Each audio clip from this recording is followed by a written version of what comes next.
Hi hello friends, welcome back our channel SK Telugu Hindi cooking channel. ఈరోజు మన ఛానల్లో video వచ్చేసి కొబ్బరి రొట్టె ఎలా చేసుకోవాలో ఈ వీడియోలో చూపించిన ఫ్రెండ్స్. వీడియో నచ్చినట్లయితే లైక్ చేయండి, షేర్ చేయండి, కామెంట్ చేయండి. ఈ పాతకాలం కొబ్బరి రొట్టి మన ఛానల్లో ఎలా చేయాలో చూపిస్తున్నాను. ఇప్పుడు వీడియో స్టార్ట్ చేద్దాం ఫ్రెండ్స్.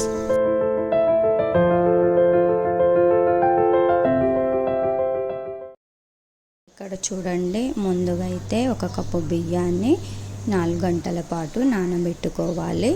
నేను 4 గంటలు నానిన బియ్యాన్నే చూపిస్తున్నాను. మీరు ఎంత క్వాంటిటీలో కొబ్బరి రొట్టె చేయాలనుకుంటున్నారో ఆ క్వాంటిటీలో బియ్యాన్ని తీసుకోండి.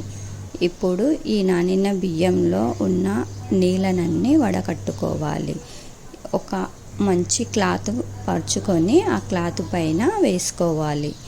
ఇక్కడ శుభ్రంగా ఉన్న క్లాత్ని తీసుకొని బియ్యాన్ని మొత్తాన్ని పరుచుకోవాలి. పల్చాగా పరిచి ఫ్యాన్ కింద ఆరబెట్టుకోవాలి. ఇక్కడ చూడండి, మొత్తం అయితే ఆరిన తర్వాత 15 మినిట్స్లో అయితే ఆరిపోతాయి. ఇక్కడ ఆరిన బియ్యాన్ని చూపిస్తున్నాను చూడండి.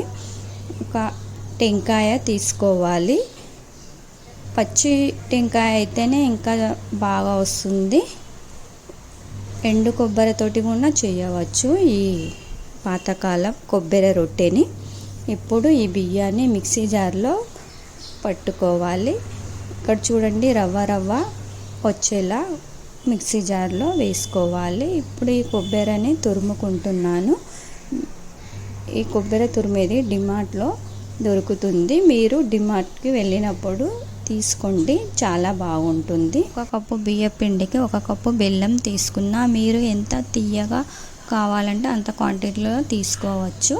ఇక్కడ చూడండి, బియ్య పిండి మిక్సీ పట్టిన తర్వాత ఒక పాత్రలో జల్లించుకోవాలి. జల్లెడలో వేసుకొని ఇందులో కొద్దిగా బియ్యం ఉంటుంది కదా, అది మొత్తం మళ్ళీ ఒకసారి మిక్సీ జార్లో వేసుకొని మళ్ళీ మిక్సీ పట్టుకోవాలి. ఈ రవ్వ వచ్చేలా చూసుకోవాలి. చాలా బాగుంటుంది. ఈ పాతకాలం పద్ధతిలో ఈ కొబ్బరి రొట్టెని ఒకసారి చేసుకోండి. వారం రోజులైనా ఈ రెసిపీ నిల్వ ఉంటుంది ఈ కొబ్బరి రొట్టె. ఇక్కడ చూడండి, 1 కప్పు బియ్య పిండి రెడీ చేసి తీసుకున్నాను. 1 కప్పు బియ్యానికి 1 కప్పు బియ్య పిండి రెడీ అయింది. 1 కప్పు బెల్లం తీసుకోవాలి. ఇప్పుడు స్టవ్ వెలిగించుకొని ఒక కడాయి ఉంచుకున్న, మీరు ఏదైనా పాత్ర ఉంచుకోవచ్చు.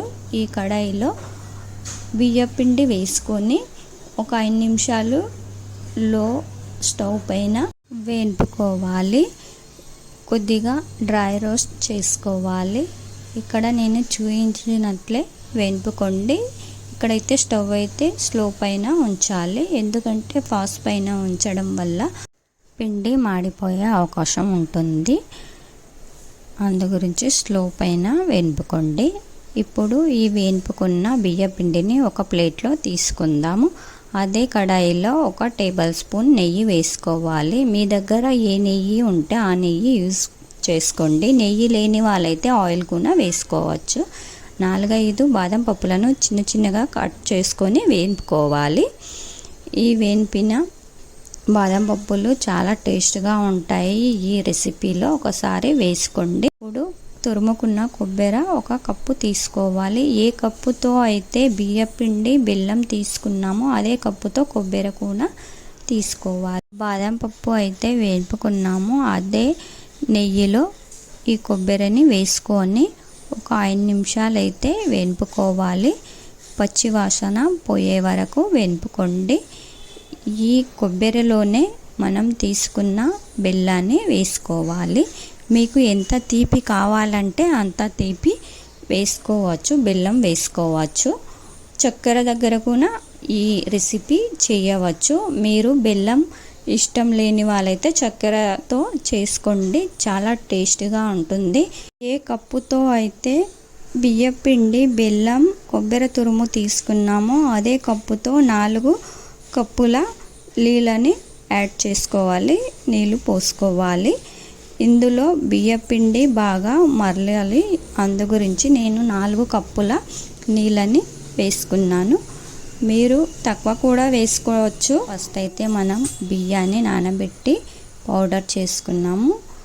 అందు గురించి నేను ఇక్కడ 4 కప్పుల నీళ్ళని వేసుకున్నాను. ఇక్కడ చూడండి మొత్తం అయితే బాగా మరలుతుంది. బెల్లం కొబ్బరి బాగా మరలిన తర్వాత మనం చేసి పెట్టిన బియ్యం పౌడర్ని వేసుకోవాలి. వేసుకొని బాగా కలుపుకోవాలి. ఇక్కడ ఉండలు కడుతుంది. అందు గురించి కొంచెం స్లో పైన స్టవ్ ఉంచుకొని బాగా కలపండి. ఇక్కడ నేను చూపించినట్లే కలుపుకోండి. చిన్న చిన్న ఉండలు లేకుండా చూసుకోండి. ఈ కొబ్బరి రొట్టె పాతకాలం పద్ధతిలో మీకు ఈ రొట్టెని చూపించిన ఇది వారం రోజులైనా నిల్వ ఉంటుంది. మీరు కూడా ఒకసారి ఈ కొబ్బరి రొట్టెని చేసుకోండి. మీ పిల్లలకి ఇవ్వండి, చాలా ఇష్టంగా తింటారు. ఇది ఎంతో టేస్ట్ హెల్దీ కొబ్బరి రొట్టె చాలా బాగుంటుంది. మన పాతకాలం వాళ్ళు ఈ కొబ్బరి రొట్టెని చేసి నిల్వ ఉంచేవాళ్ళు. ఇక్కడ చూడండి మొత్తం అయితే బాగా కలిపిన తర్వాత 5 నిమిషాలు మూత ఉంచి 5 నిమిషాల తర్వాత మూత తీసి చూడండి ఈ కొబ్బరి బియ్యం పిండి బాగా ఉడికింది. చాకుకైతే కొద్దిగా కూడా అంటలేదు. ఇప్పుడు ఒక ట్రే తీసుకొని కొద్దిగంత నెయ్యి వేసుకొని ఈ నెయ్యిని మొత్తం ట్రేకి అంటించుకోవాలి. ఏదైతే మనం బియ్యం పిండిది స్వీట్ చేసుకుంటున్నామో ఆ స్వీటు ట్రేకి అంటకుండా ఈజీగా రావడానికి ఈ నెయ్యి రాసుకోవాలి. ఇప్పుడు మనం చేసి పెట్టిన బియ్యం పిండి కొబ్బరి బెల్లం మిశ్రమాన్ని వేసుకోవాలి. మొత్తం వేసుకొని ఈక్వల్ పరుచుకోవాలి. మొత్తం పల్చాగా ట్రేలో పరుచుకోండి.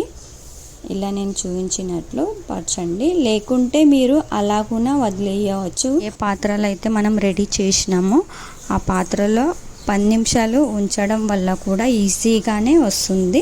నేనైతే పిల్లలకి స్వీట్లా అనిపించడానికి ఒక ట్రేలో వేసుకొని 10 నిమిషాలు అయిన తర్వాత కట్ చేసి చూపిస్తున్నాను. చూడండి చాలా ఈజీగా వస్తాయి, చాలా టేస్ట్గా ఉంటాయి ఈ కొబ్బరి రొట్టె కొబ్బరి స్వీటు.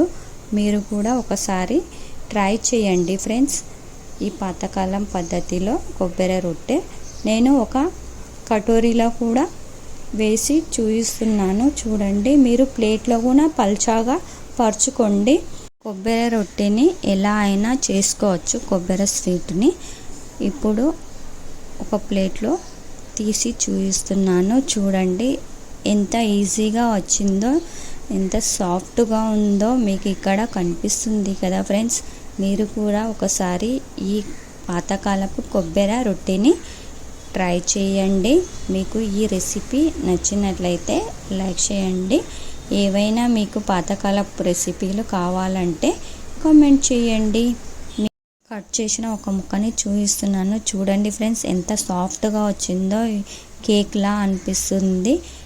ఈ హెల్దీ రెసిపీ పిల్లలకి చేసి పెట్టండి. చాలా టేస్ట్గా ఉంటుంది. మళ్ళీ మళ్ళీ అడుగుతారు పిల్లలైతే. ఇక్కడ చూడండి ఫ్రెండ్స్ ఒక ముక్కని తురిచి చూపిస్తాను స్వీట్ని. చూడండి చాలా సాఫ్ట్గా వచ్చింది. మీకు ఈ కొబ్బరి రొట్టె కొబ్బరి స్వీట్ రెసిపీ ఎలా అనిపించిందో కామెంట్ చేయండి. నచ్చినట్లయితే లైక్ చేయండి. యూస్ఫుల్ అనుకుంటే ఫ్యామిలీ ఫ్రెండ్స్కు షేర్ చేయండి. మళ్ళీ ఇంకొక రెసిపీలో కలుద్దాం ఫ్రెండ్స్. బాయ్.